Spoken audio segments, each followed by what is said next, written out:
Então, boa noite a todos que já entraram. Tá, Rosa Maria, o Rogério, Denis, Daniele, Igor, Marco, Miguel, Bruno, Daniele, Vadir, Leandro, Franco, O Gofredo. Godofredo, Liz, André. O Franco perguntou se a reunião vai poder acessar em outro momento. Franco, a gente pretende gravar e disponibilizar em algum momento. Eu acredito que mesmo se você precisar sair, depois você consiga assistir, eu acredito.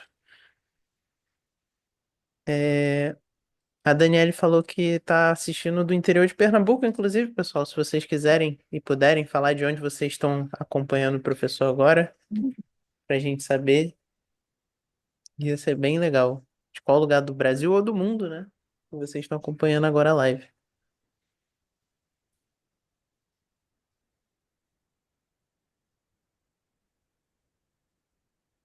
Ah, o Marco está em São Paulo, Gregory em Olha, Andrelândia. nunca mais chame o Gofredo de Godofredo, porque é um pecado mortal. Patos, Itaquaquecetuba, São Bernardo do Campo, Rio de Janeiro, também sou do Rio de Janeiro,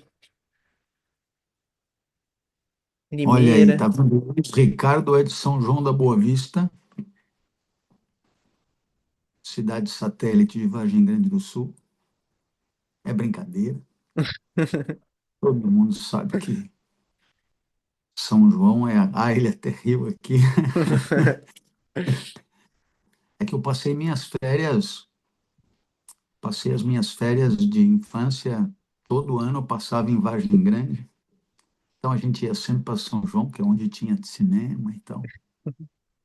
Tá aí o Rodrigo, Curitiba, bacana.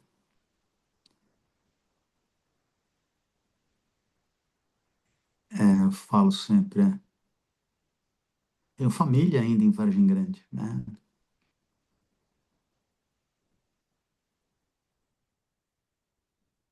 Ah, fui assistir em Poços de Caldas, é verdade, é isso mesmo, é isso mesmo.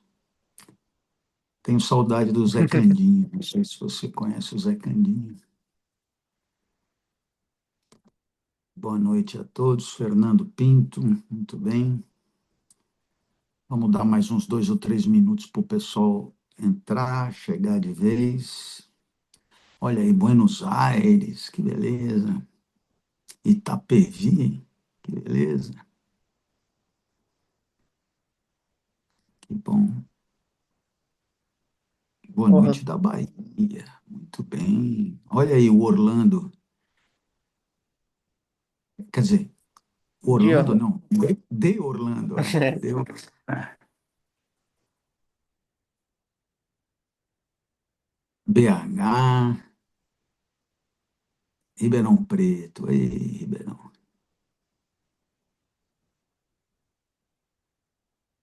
Boa noite de Nova York. O Otílio está mandando um abraço para nós.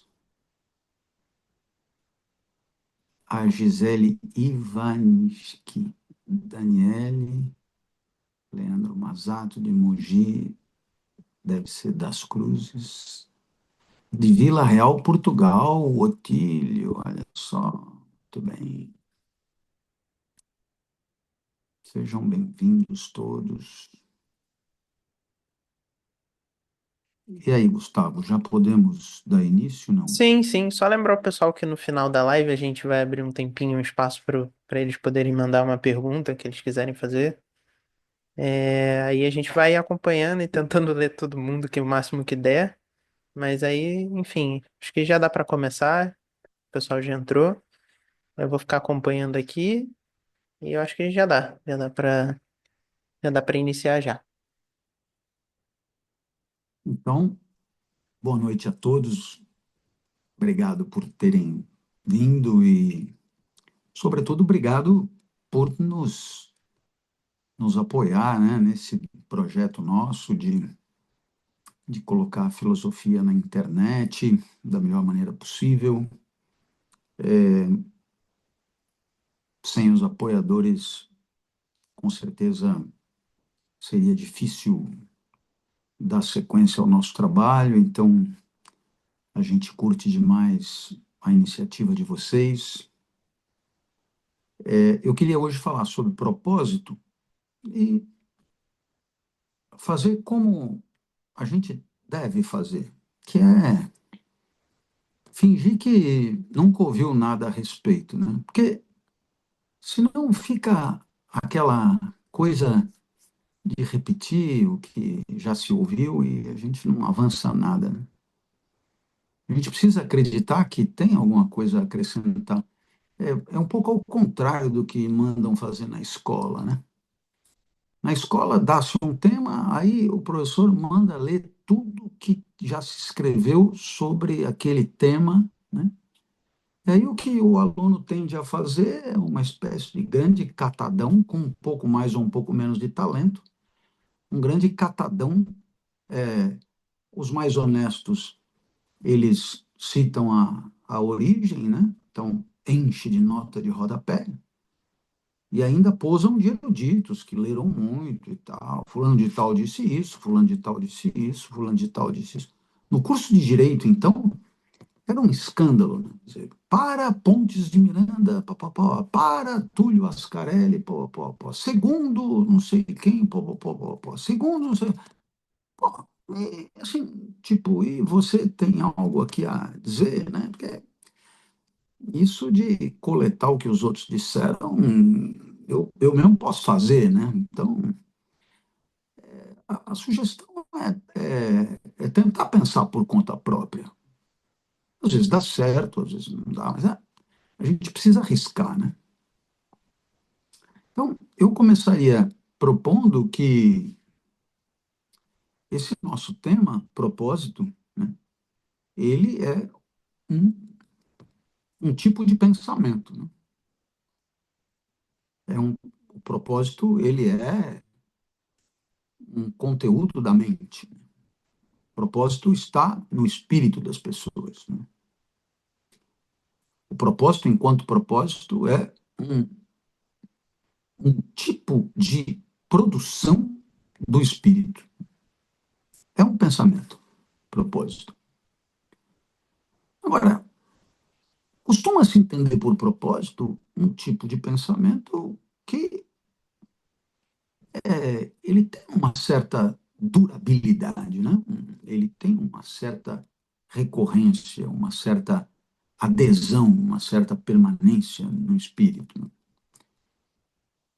É muito difícil você ter um propósito de um segundo que desaparece e você não pensa mais no assunto, né? O propósito parece exigir uma certa durabilidade, né? E você vai dizer, bom, mas nem todo pensamento é um propósito. Não, claro que não. O propósito costuma ser um pensamento que tem por objeto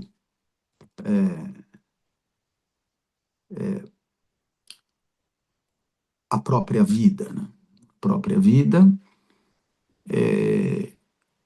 e, portanto, esse propósito ele poderá também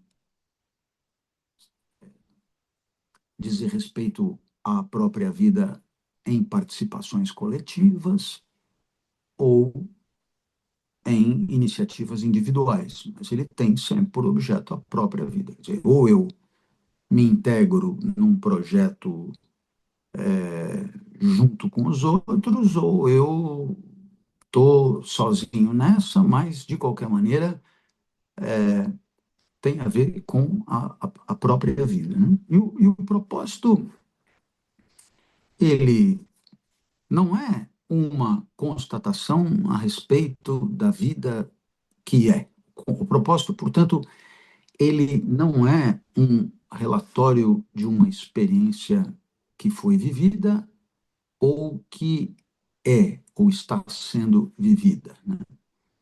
O propósito, ele é uma divagação do espírito sobre a própria vida, no seu devir, né, no seu desenrolar. Portanto, o propósito ele é cronologicamente deslocado no tempo, ou seja, Poderíamos dizer que o propósito ele tem ele é produzido no presente porque tudo que existe está no presente, mas ele tem por objeto, né, a vida a ser vivida, né? Naturalmente que esse descolamento ele poderá ser um descolamento de horas, de dias, de semanas, de meses ou de anos. Isso depende um pouco do propósito, mas o certo é que esse descolamento parece ser exigido, né? Portanto, o propósito ele tem a ver com uma vida que ainda não é vivida. Portanto, nesse sentido, existe na dimensão do propósito uma falta, né? Uma falta. O objeto do propósito ainda falta quando o propósito existe, quando o propósito é elaborado. Então, enquanto propósito, ele se refere a um indicativo de uma vida deslocada no tempo e que ainda não tem materialidade, a não ser enquanto propósito. A não ser enquanto propósito. Ou seja, a não ser enquanto atividade do espírito. Então veja que nós estamos juntando um verdadeiro quebra-cabeça de atributos do propósito, né? Atividade do espírito sobre a própria vida, ser vivido no futuro, que tem a ver com tem a ver com o que não vivemos ainda, portanto, que pressupõe uma falta, e eu acho que até aqui está claríssimo e estamos caminhando degrau a degrau com firmeza, né? Ora, o que é interessante no propósito é que ele diz respeito a um encaminhamento proposto para a vida, e naturalmente isso significa em detrimento de outros possíveis. Então, necessariamente, o propósito resulta de uma decisão, de uma escolha, de uma deliberação. Portanto, ele é um ato de vontade, né? Ele é um ato de vontade a respeito da própria vida, que diz respeito ao que vai ser vivido, e, portanto, ele é excludente de outros propósitos que são incompatíveis com ele mesmo. Então, como a vida a cada passo pode ensejar 360 graus de novos caminhos, é evidente que o propósito implica uma, um direcionamento e, portanto, um afunilamento, uma seletividade, uma exclusão de possibilidades, né? Então, é claro que, sendo uma escolha, o propósito exige necessariamente algum tipo de valor, né? Porque para você escolher um caminho em detrimento de outros, ou não digo um caminho, mas um destino, né, em detrimento de outros, evidentemente que é preciso que esse destino seja considerado de maior valor do que outros cogitados num determinado momento.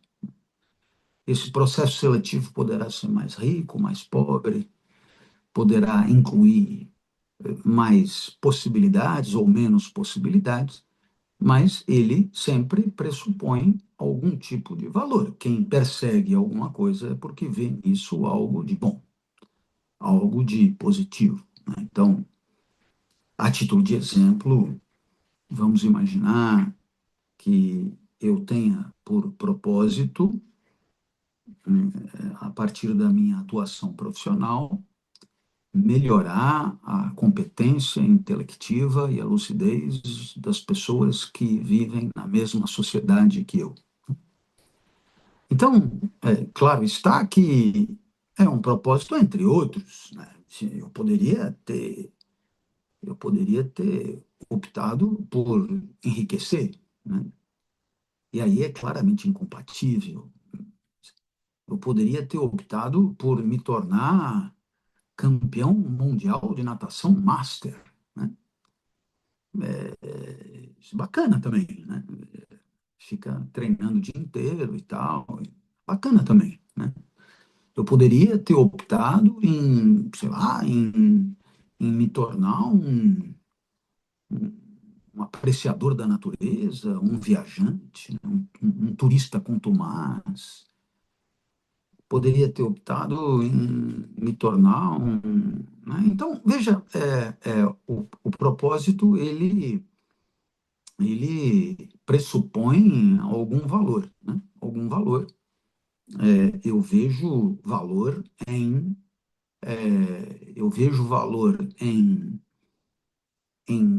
na educação, né? Eu vejo valor na educação e eu, portanto, defino um propósito em detrimento de outros. Então, não há como fazer uma teoria geral do propósito sem incluir aí esse enorme problema que é o problema do valor, né? Quer dizer, em que medida alguma coisa tem valor para você e por quê, da onde vem, qual o fundamento do valor, e aí a gente cai num enrosco significativo. A gente podia parar e dizer que simplesmente, por se tratar de uma escolha, o propósito ele implica que você tenha na manga uma referência que permita essa escolha e essa seleção. Toda escolha pressupõe um valor, toda escolha, né? Então, nesse sentido, acho que vale a pena, com mais ou menos consciência, ter a ideia de que o propósito implica algum tipo de valor. Muito bem. É, haverá ainda quem diga, não é, que o propósito é um elemento positivo da vida, né? Ajuda a viver melhor. Em que medida, né? Então, sei lá, você vai dizer, mas quem foi que disse isso, né? Bom, então, qual é qual é a ideia? A ideia é a ideia de que, digamos, o fato de você ter para onde ir, né? Você ter na cabeça onde você quer chegar, é contributivo da vida boa, é facilitador da vida boa, é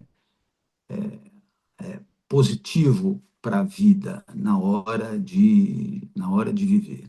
Então, aí você vai perguntar por quê? Bom, enfim, porque o propósito ele é um simplificador, né? Não cabe a menor dúvida de que na hora que você tem um lugar para chegar, o fato de ter um lugar para chegar te ajuda a tomar decisões que, se você não tivesse esse lugar para chegar, seriam decisões difíceis de tomar. Então, o propósito, ele contribui para a vida boa justamente porque ele é um destino que facilita a escolha de caminhos, meios, instrumentos, estratégias e assim por diante. Ou seja, se eu quero ser um explicador contributivo da lucidez da sociedade onde eu me encontro, então é muito coerente que eu passe bom tempo da minha vida sem precisar pensar muito sobre isso, estudando, estudando. Por quê? Porque o estudo é muito, é um meio muito plausível, muito pertinente para quem quer ajudar as pessoas a pensar melhor, né? É plausível também que eu passe bom tempo da minha vida explicando, né, propriamente. É plausível que eu passe bom tempo da minha vida curioso em ouvir as ideias dos outros, né? É plausível que eu. Perceba que o fato de eu ter um propósito me ajuda a escolher certas incidências existenciais, né? Aquilo que se repete, o arroz com feijão da vida, né? Então, nesse sentido, fica menos frequente eu não saber o que fazer da vida. Por quê? Porque tendo um propósito, eu tendo aquele propósito na cabeça, eu vou o tempo inteiro optar por caminhos que me aproximam desse propósito. E isso faz com que eu nem cogite alternativas que não têm nada a ver, né? Que não tem nada a ver. Então, nesse sentido, se o processo decisório, o processo deliberativo é um processo angustiante, porque você não sabe se casa ou se compra uma bicicleta ou se estuda química orgânica, o fato de ter um propósito te ajuda demais da conta a excluir possibilidades existenciais e com isso te dá uma espécie de PF, né? Um prato feito de vida mais pronto e menos recheado de opções. E isso, por incrível que pareça, pode facilitar na hora de viver. Eu não tenho muito que me incomodar com fazer grandes escolhas, por quê? Porque diante do propósito que é o meu, o negócio é estar o tempo inteiro estudando mesmo e trabalhando com as ideias, fazendo anotações, escrevendo livros, etc. Então, isso significa que uma proposta para escalar o Everest, por exemplo, tipo, legal, mas ela será rapidamente vencida por uma outra proposta de ficar em casa mesmo, né, lendo, estudando e anotando as coisas que as pessoas que sabem mais do que você tem a te ensinar. Então, nesse sentido, o propósito ele é um elemento redutor da angústia existencial, né? Então, é muito comum, né, mesmo na sabedoria popular, no senso comum, né, as pessoas serem criticadas por não ter um propósito. Se não sabe o que quer da vida, né? A expressão "você não sabe o que quer da vida" é uma expressão muito, muito, muito frequente, muito, muito, muito comum, e que denuncia, né, um estatuto existencial de limbo, né? Entenda, é, o limbo não é propriamente só uma questão de não ter propósito. É a consequência mais imediata da falta de propósito, que é não conseguir encontrar caminho. Porque caminho só é possível em função de destino. Aliás, é da própria essência do caminho unir o ponto de origem a um destino. Se você não tem destino, não tem caminho. O que tem são vias, o que tem são estradas, mas elas são indiferentes. Tanto faz ir para a direita ou para a esquerda quando você não sabe aonde quer chegar. Ora, na hora que você sabe aonde você quer chegar, aí, claro que isso pode estar sempre submetido a uma problematização, a um questionamento. Será mesmo que você sempre tem o direito de revisitar os teus propósitos? Mas a existência de um propósito, ela simplifica demais da conta, né, a, a tomada de decisões, porque a tomada de decisões ela é quase sempre estratégica e relacionada a instrumentos para alcançar os propósitos, né? Então, nesse sentido, aquilo que é perturbador e angustiante é não saber qual estrada pegar, né? E você não sabe qual estrada pegar, por quê? Porque não tem muito ideia clara do que você gostaria que acontecesse com a sua vida amanhã. Então, acho que nesse ponto, nós temos aí um aspecto interessante, né, a considerar. Eu queria que você refletisse muito a respeito, porque, inclusive, há uma, uma certa obsessão por isso no mundo do capital, né? Quando eu digo mundo do capital, eu quero dizer o nosso mundo, né? O mundo em que nós nos encontramos, né? Porque é de que você tenha, digamos, alguns pontos de chegada, né? Que não sejam incompatíveis entre si, mas nada impede que você tenha alguns pontos de chegada. E esses pontos de chegada, eles sendo vários, eles podem exigir que você faça caminhos em paralelo. E aí, qual é a mensagem do mundo contemporâneo, né? A mensagem do mundo contemporâneo é a mensagem da especialização. Quer dizer, não dá para você ser professor de dança de salão, né? e, sei lá, e esgrimista olímpico, né? E autor de telenovelas. Não dá, não dá. Não dá por quê? Porque para cada segmento de atividade que você se meter, você vai encontrar gente que só faz aquilo.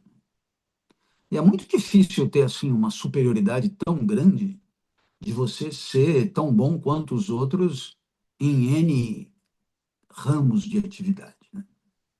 Porque as pessoas que estão especializadas, elas estão ali se servindo quase sempre de algum talento, elas estão aperfeiçoadas por práticas de repetição exaustivas, elas estão treinadas por gente muito gabaritada.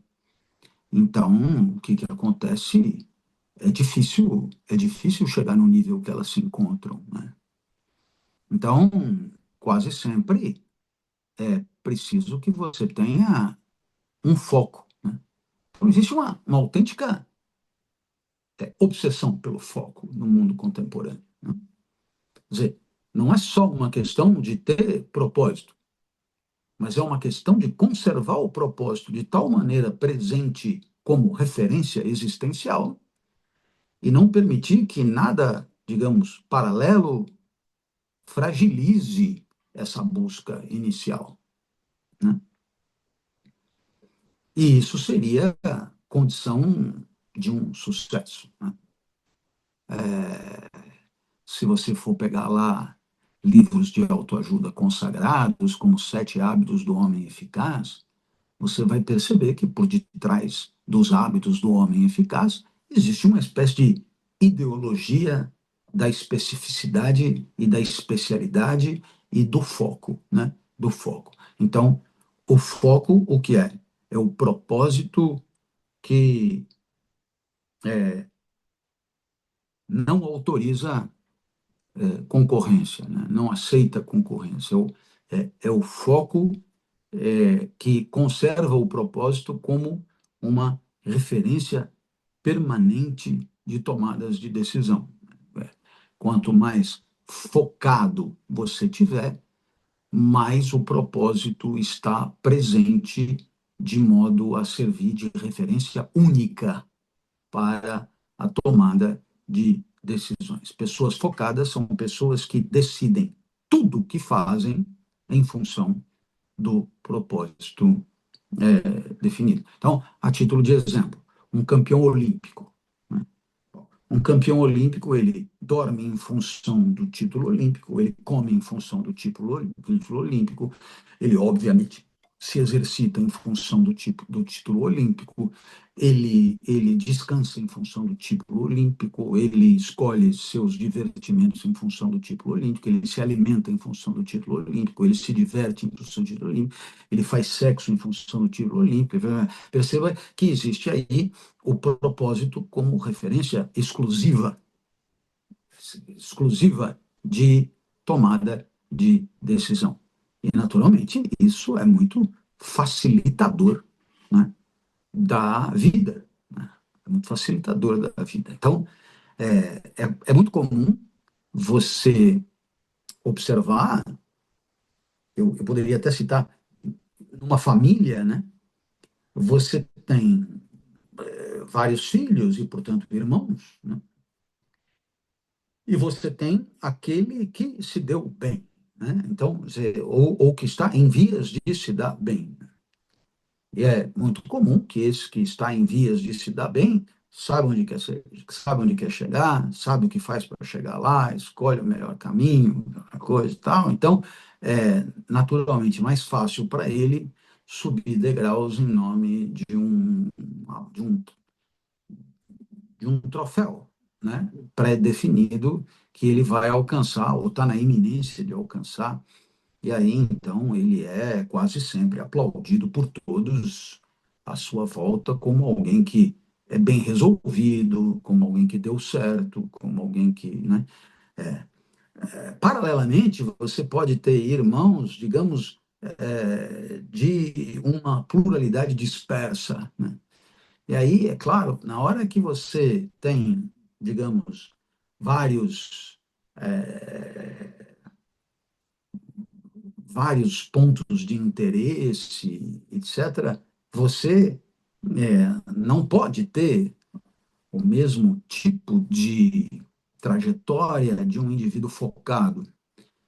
E é possível que você acabe não sabendo direito aonde quer chegar, e com isso você passa a impressão de uma pessoa indecisa, uma pessoa fragilizada, uma pessoa que não sabe bem aonde quer chegar, e com isso alguém, digamos, menos bem-sucedido, alguém fracassado, alguém. Então, é extremamente comum você se deparar com esse tipo de cenário. Bom, então, bom, até aqui, claro, o propósito reduz a angústia e tal. Mas que fique claro, tem o outro lado do muro. E qual é o outro lado do muro? É preciso lembrar uma coisa muito bacana, né? O propósito é uma elucubração no presente a respeito do que está por vir, né? Às vezes o propósito tem ênfase no que vai acontecer com você, às vezes o propósito tem ênfase no que vai acontecer no mundo a partir da tua intervenção, né?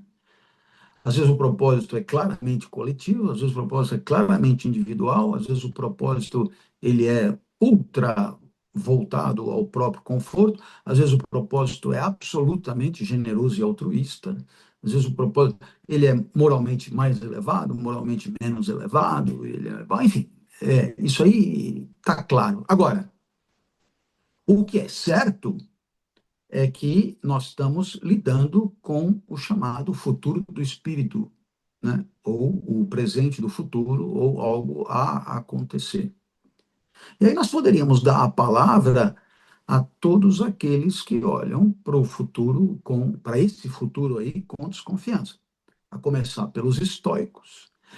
É muito interessante porque o mundo do capital aplaude os estoicos, não, Marco Aurélio, viva, viva os estoicos, o cara. Mas o mundo do capital só fala em propósito, metas, resultados, tudo é o futuro. E os estoicos são unânimes em dizer a pior desgraça da vida é o passado e o futuro, né? É preciso viver a vida exatamente onde ela está, e é preciso que ela seja boa onde ela está, na imediatidade do presente, etc, etc, etc. Então, é esquisitíssima essa obsessão do mundo do capital pelo estoicismo, a não ser pelo fato de que o estoico não reclama muito da vida, e é bem bacana quando você explora o trabalho de alguém, o fato dele não reclamar. Mas, tirando isso, nada mais encaixa, bom, enfim, né? Mas também, né?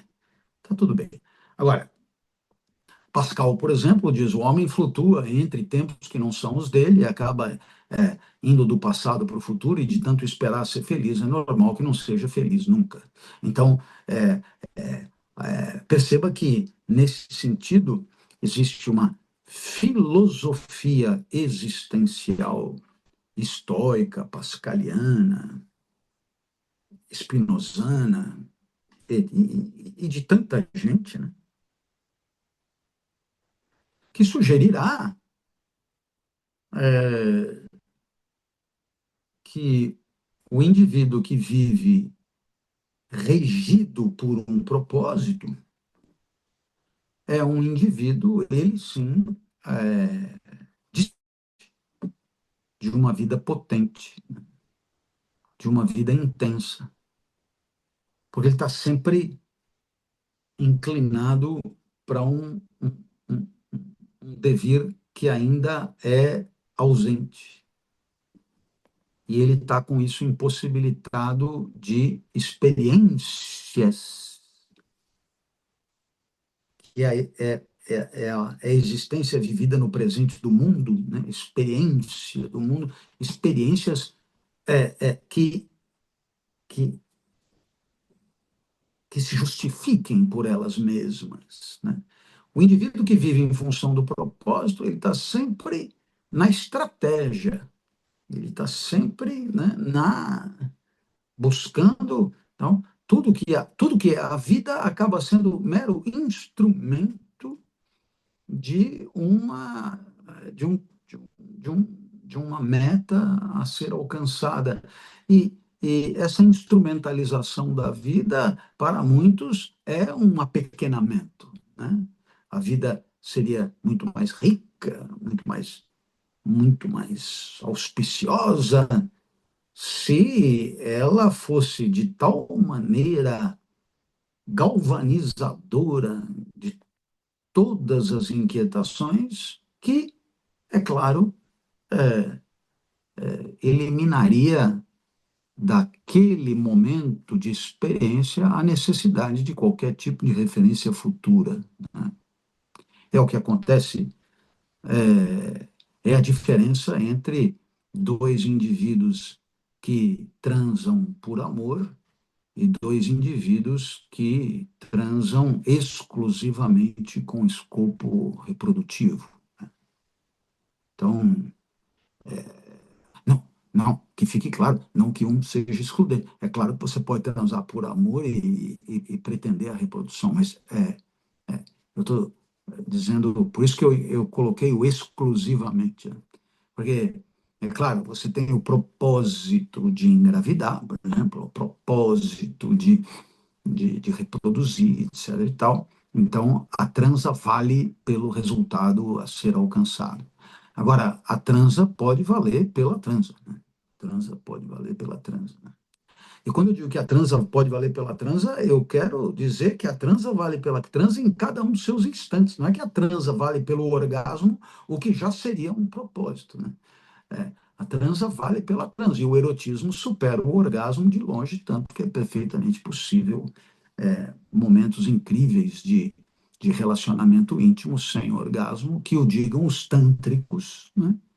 Que justamente procuram tornar a transa e cada instante experiencial íntimo com o valioso nele mesmo, de tal maneira a tirar o orgasmo do cenário como elemento obsessivo e justificador daquela prática. Então, aí você tem alguns elementos que me parecem super interessantes, e eu queria terminar a minha fala sobre o propósito, né? É, contrastando isso com o tal mundo da técnica, né? Do Heidegger, né? Escorado claramente nos conceitos de imperativo hipotético e categórico de Kant, nos conceitos de razão instrumental e razão objetiva de Adorno e Horkheimer, no conceito de razão instrumental de Max Weber. E qual é a ideia? A ideia é a ideia de que, de um lado, você tem pensamentos instrumentais, né? E, de outro lado, você tem pensamentos de onde você quer chegar, né? Pensamentos de onde você quer chegar. Reflexão sobre o melhor instrumento e reflexão sobre o melhor destino. Você tem um tipo de pensamento que discute com a seguinte estrutura: Dado que eu quero alcançar isso, vírgula, então devo fazer isso. Então, veja que há aí um imperativo hipotético, né? Na hipótese de querer alcançar isso, eu devo fazer isso. Na hora que desaparece o destino, desaparece o imperativo, desaparece o meio, desaparece. Então, veja, a reflexão hipotética é uma reflexão sobre o melhor instrumento que pressupõe dado e óbvio um certo destino, um certo caminho. Então, veja que interessante, né? Porque uma coisa é você ter um propósito para sempre, a outra coisa é você ter competência para refletir sobre o propósito e submeter o propósito a uma reflexão crítica, né? E talvez, né, o fato do propósito ser uma obviedade quase nunca explicitada faz com que tenhamos caído num mundo da técnica onde toda a discussão se dá pelo instrumento. Então, quer dizer, dado que eu quero ganhar dinheiro, vírgula, dado que eu quero prosperar, vírgula, dado que eu quero ficar rico, vírgula, dado que eu queira ficar rico e famoso, vírgula, dado que eu queira, perceba que todo esse dado que eu queira acaba sendo de tal maneira reduzido a uma obviedade sem problematização possível que o resto da frase absorve toda dúvida, toda inquietação, toda reflexão, né? Ou seja, eu só discuto sobre o instrumento.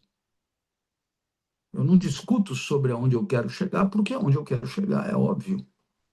Tanto é assim que quando você levanta a mão e diz, mas quem falou que eu quero isso aí? Aí você causa um mal-estar terrível. Imediatamente você será chamado de subversivo, né? Será chamado de alguém inconveniente, etc. Por quê? Porque para você integrar uma comunidade cega a respeito da razão objetiva, dos objetivos, você precisa ter esses objetivos como uma evidência a não problematizar. É uma obviedade, é uma evidência. Toda dominação ideológica se baseia em evidências desse tipo. Então, como é óbvio, como é óbvio que eu quero isso, vírgula,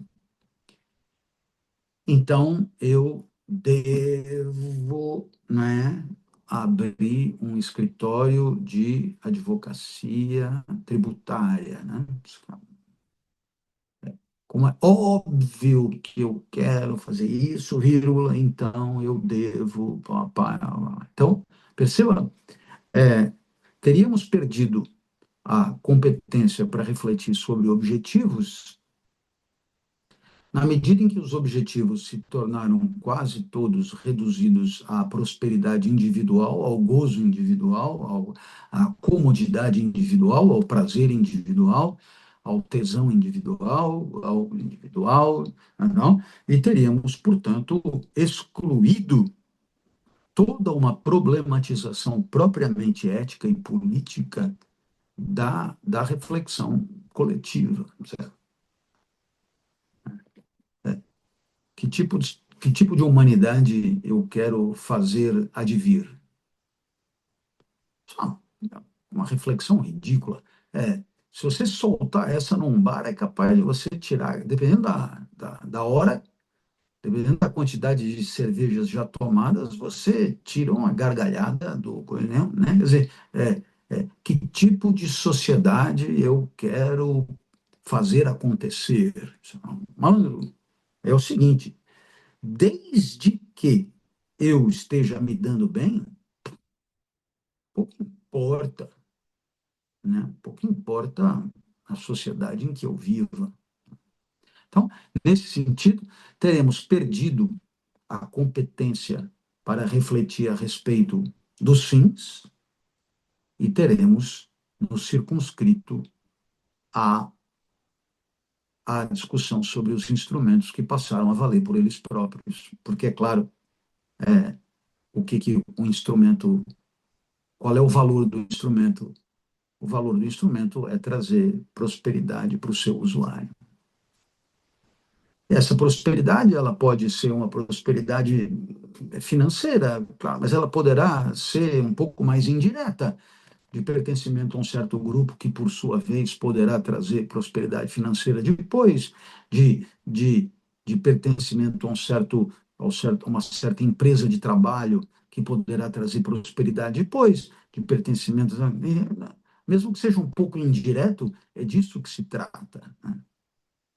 Agora, perdemos a competência para refletir sobre os fins e, curiosamente, a obsessão pelo propósito, ela não é uma obsessão reflexiva, mas ela é uma obsessão, como toda obsessão, dogmática. Em outras palavras, o propósito que traz felicidade é justamente aquele sobre o qual você não precisa refletir muito. Então você passa a viver em função disso, sem precisar trazer isso e colocar isso em discussão o tempo inteiro.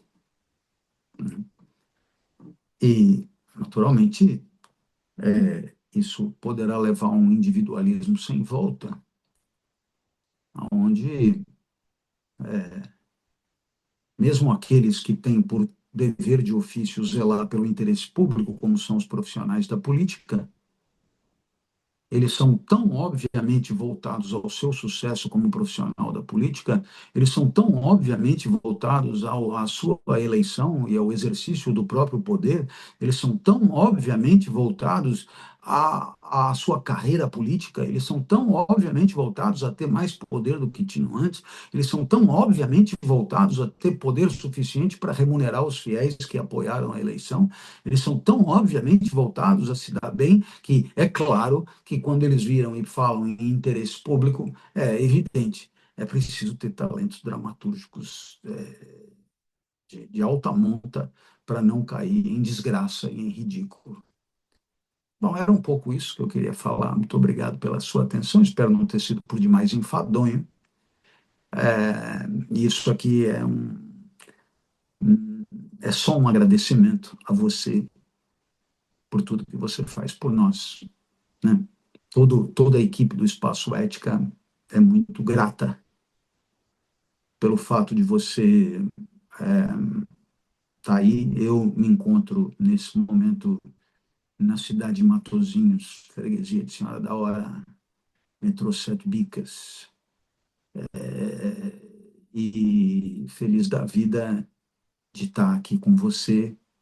Queria dar um beijo enorme em todo mundo que esteve aí, né, conversando, falando, se expondo, para aqueles que forem ver isso depois, que também desfrutem, né?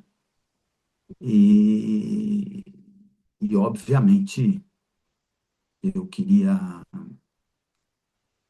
sugerir a vocês que acreditem, né, que a reflexão diária, a ponderação diária sobre os argumentos, concordando ou não com o que eu diga, isso é o que menos importa, né? Isso é um exercício para o espírito tão relevante quanto a sua atividade física diária na academia. E, pode ter certeza que isso pode se tornar prazeroso e até viciante, né? Se você não consegue mais ficar sem dar a sua corridinha por conta, sei lá, se é endorfina, sei lá que, ou é serafina, ou é jardilina, que isso põe no sangue e você se sente bem. Existem pessoas que não conseguem ficar sem refletir, porque a reflexão traz um grande prazer, e isso é bacana de sentir. Então, um beijo grande para todo mundo que está aí agradecendo, né? A Daniele, que ficaria horas e horas ouvindo, a Bárbara, a Sandra, e todo mundo que já apareceu aqui antes falando, muitíssimo obrigado de verdade. Tá aí o Henrique, né? E todo mundo mesmo, né? Em nome desses, eu agradeço o grupo todo. Muito obrigado por terem vindo. E passo a bola, tá aí o Gofredo, o Otílio, vida longa, cá turma, agradeço, Miguel Fernandes, o Leonardo, o Garbi, né? Carlineide, monitoramento, isso acho que não é, Hugo Oliveira, Fernando Pinto, show de bola, Samira, espetacular. Valeu, gente. Beijo grande.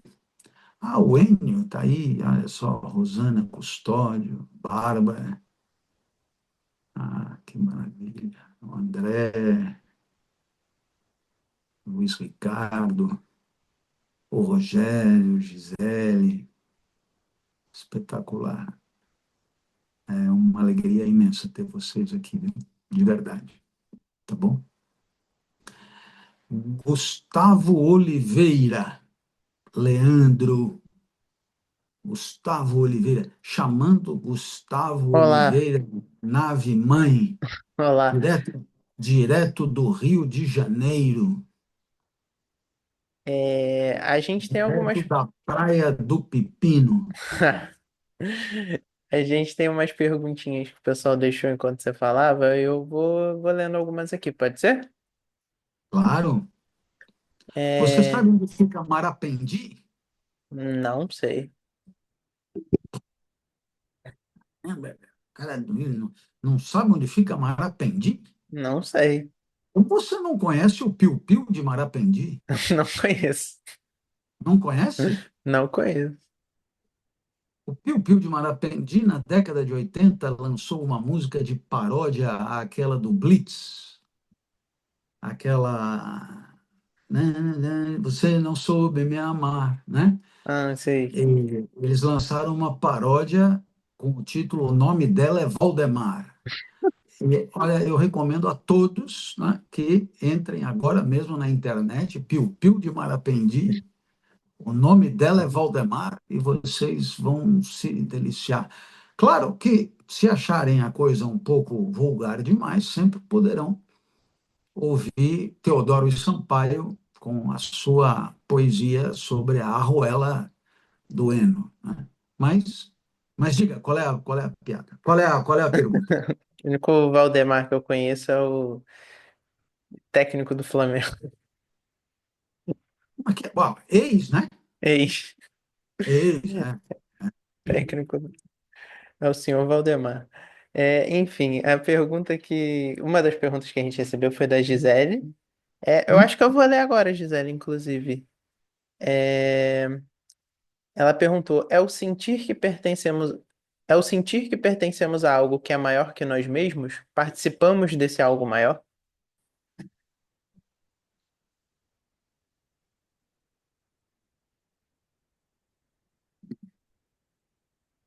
Conseguiu ouvir? Não. Na Não? hora que você foi ler a pergunta, cortou. Cortou? Ah, então vou ler de novo. É o sentir que pertencemos a algo que é maior que nós mesmos? Participamos desse algo maior? Olha, é um bom indicativo, né? Veja, por exemplo, o fato de você, Gisele, imaginar que o ferro, o ferro que dá a vermelhidão, que dá o rubro do seu sangue, necessariamente ter vindo de outro lugar que não a Terra, né? Veio de estrelas supernova que explodiram. Pô, isso é incrível, né? Quer dizer, isso é tão assim espetacular, porque isso mostra que nós somos constituídos, né, pelas coisas do universo e, ao mesmo tempo, integramos o universo enquanto uma unidade maior de realidade, né? E essa sensação de integração ao cosmos, né, a primeira vez que eu senti, Gisele, foi aprendendo com meu pai a pegar jacaré na Praia do Leme, no Rio de Janeiro. Quando eu percebi que eu não tinha controle sobre o meu movimento, porque eu estava na onda, incrível como eu me senti parte da onda. E eu estava movido pela energia da onda. E, nossa, é muito mágico isso, sabe? Você integrar o todo. Claro que pode ser um todo constituído por pessoas, uma família, um grupo, uma empresa, né? Mas, é, Luiz Ricardo, valeu. Então, mas na hora que você tem uma certa dimensão de integrar o universo, é uma coisa muito maravilhosa mesmo, viu? Muito maravilhosa, né? Quer dizer, não é assim, você e o pôr do sol, como se aquilo fosse um espetáculo onde você fosse mero observador. Eu sei que muita gente encara a coisa desse jeito, né? Mas na hora que você entende que você faz parte do espetáculo do pôr do sol, aí é outra história, né? É outra história. O universo tem a ver com você, né? Não é assim, você e o resto. E isso é muito incrível. Diga, Gustavo. A próxima pergunta foi do Vitor. Ele Hum, falou: seria, portanto, o propósito algo individual e com características por nós atribuídas? Podemos dizer ainda que o propósito pode dar ou não significado à vida? pode, dado que o universo não tem propósito, dado que o universo só é, dado que o universo não tem finalidade nenhuma, então é evidente que todo propósito é uma construção humana. Agora, não só individual, como eu disse, pode ser um propósito coletivo, pode ser um propósito de dupla, pode ser um propósito envolvendo muita gente, mas o certo é que o propósito costuma, se levado a sério, oferecer um norte, que ao mesmo tempo mata possibilidades, mas ao mesmo tempo diminui a angústia de ter que ficar todo o tempo pensando do que fazer da vida, né? Você imagina se eu amanhã acordasse cogitando vender minha arte na praia de Matozinhos, né? Seria muito perturbador. Então, o fato de eu ter muito claro na minha cabeça o que eu quero para a minha vida é certamente essa ambiguidade de ser, ao mesmo tempo, redutor de probabilidades, de possibilidades, não, de possibilidades, mas é, ao mesmo tempo,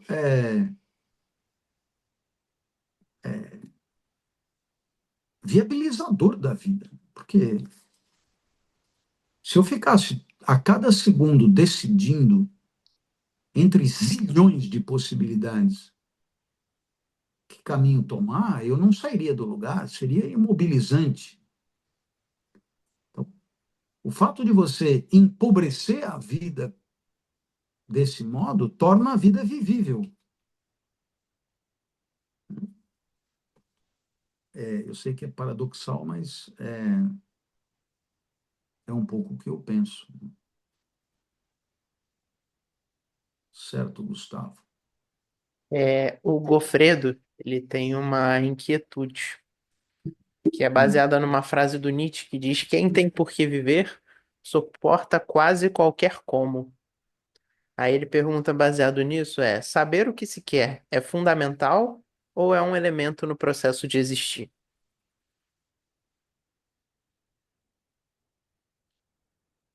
É, é, é muito difícil. Essa palavra fundamental, né, remete a fundamento.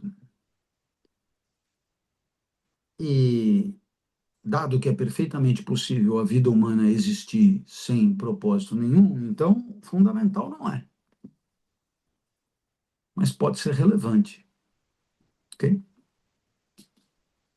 Certo. O Denis perguntou: se você tem um propósito, não seria necessário recompensar o processo?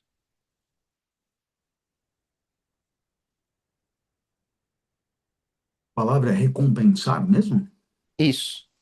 Hum. Então, o processo que você quer dizer é o conjunto de decisões instrumentais e estratégicas que você toma para alcançar esse propósito. Acredito que seja. Então, olha,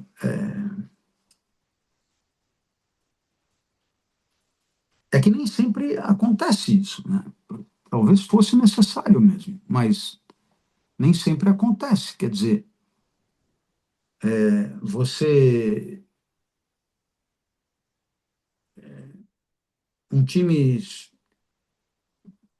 se dispõe a ganhar o campeonato em dezembro, né? Ele começa a temporada em fevereiro. Então,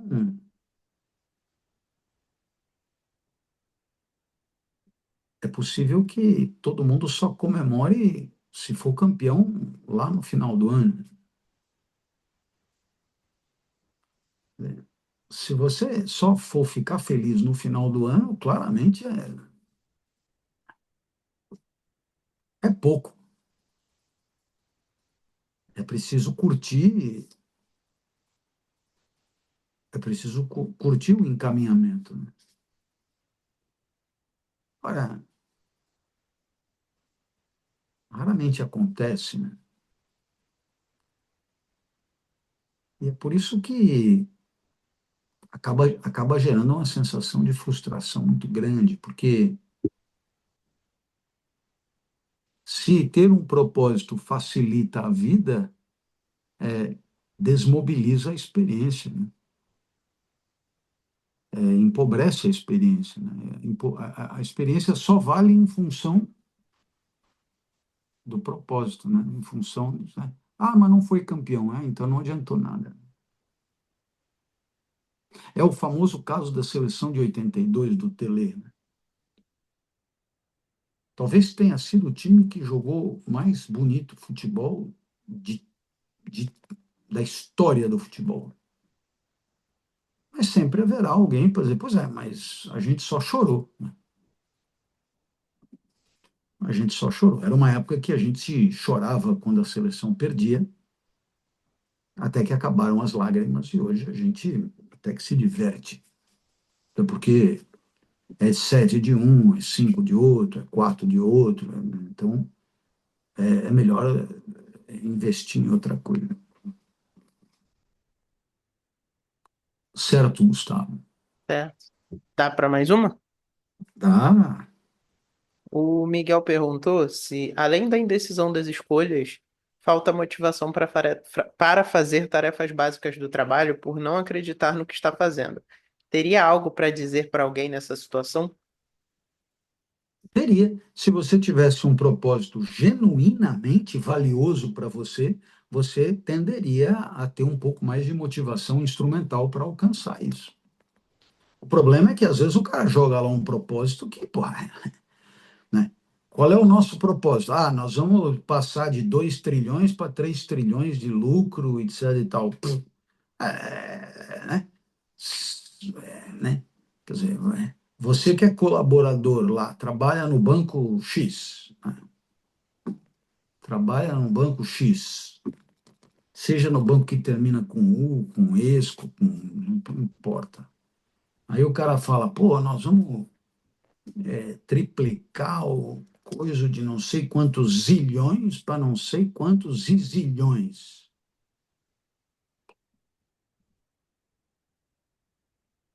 Então aí você não consegue nem, você nem sabe quantos zeros aquilo tem, né? Então existe um descolamento do propósito oficial para aquilo que motivaria você, né? Então, aí eu concordo, é difícil mesmo. Mas na hora que o propósito for genuíno, bora lá, vamos conseguir, tal. Aí, normalmente você começa a ver mais graça no se sentir mais motivado em acertar as decisões.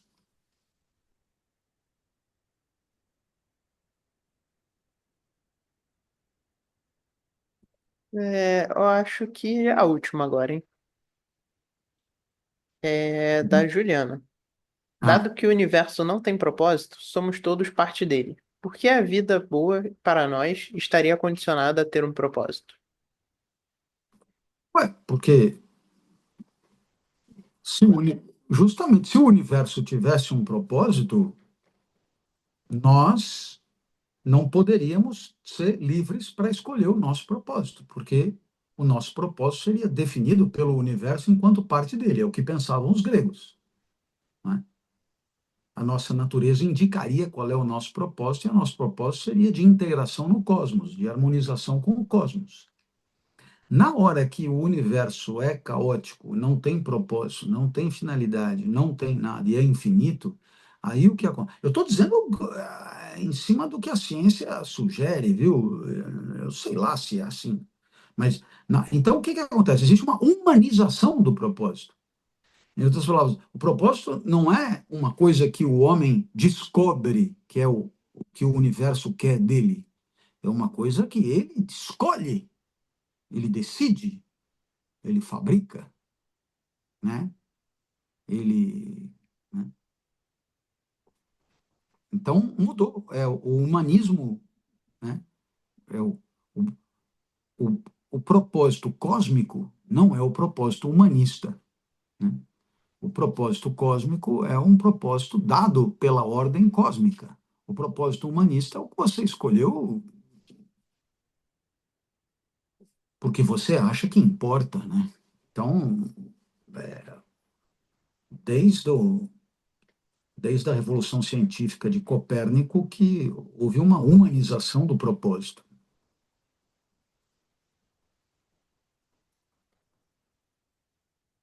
Perfeito. Para finalizar, eu queria só ler uma mensagem que o Luiz Ricardo deixou para gente. Ele falou: Quero agradecer ao professor Clóvis, pois graças a ele eu me tornei professor e encontrei meu propósito. Mesmo aos 40 anos, me formei em filosofia e passei a lecionar. Tudo isso graças a uma frase dita pelo professor Clóvis. Parafraseando o professor, segue a frase: Demore o tempo que for para decidir o que fazer da sua vida e depois de decidir, não volte atrás ante nenhum protesto, seu bosta. O Luiz Ricardo é o de São João da Boa Vista? Deixa eu Acho confirmar. que é. Acho que Acho é. que é. Olha, Luiz Ricardo, vamos marcar aí um café em Vargem Grande para comer um sequilho de goiaba lá no Zé Candinho e, e falar sobre as coisas da vida. Se porventura você encontrou teu caminho por conta de alguma coisa que eu disse, saiba, nada para mim tem mais valor do que isso, não? Então eu só tenho a te agradecer por me informar e o Zé Candinho fica na Rua do Comércio, pelo menos chamava assim quando eu era criança, Rua do Comércio. Passava carnaval no clube. E aí o pessoal falava, vamos para a sede. A sede era a sede do clube, que ficava no alto de uma colina, assim. Faz tanto tempo que eu não vou para Vargem Grande. A última vez que eu fui, meu pai ainda era vivo. E meu pai já morreu há 30 anos. vendem uns doces gostosos lá. Então, olha aí, tá vendo só? Então, então tá marcado, viu? Você tem aí o contato do Gustavo, marca com ele, a gente vai lá para Vargem e, e vai ser um prazer. Tem que passar em Aguaí, porque em Aguaí antigamente vendia um doce de leite com nozes, tinha uma fábrica de doce lá em Aguaí muito boa. É muito bom, toda a região, Casa Branca, Mococa, São José do Rio Pardo, São João, muito boa região. Muita saudade do tempo de criança em que eu ia com meu pai e a minha mãe.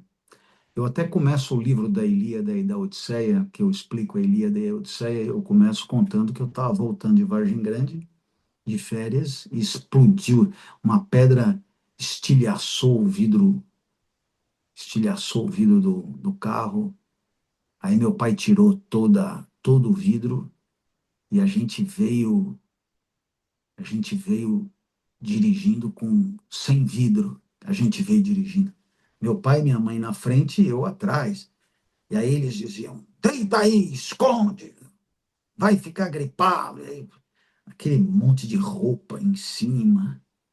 E eu achando aquilo mal barato. Nunca foi tão divertido como aquele dia que estilhaçou o vidro do carro. Puxa vida, foi muito legal quando estilhaçou o vidro do carro. Foi muito bacana.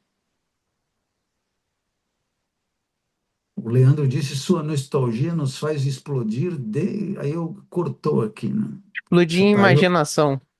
Ah, que legal, que legal. Eu era uma criança introvertida, falava só o necessário, mas amei quando estourou o vidro do carro. E eu vim encolhido atrás, meu pai e minha mãe tomando aquele vento na cara. Eu nunca mais vou esquecer desse dia.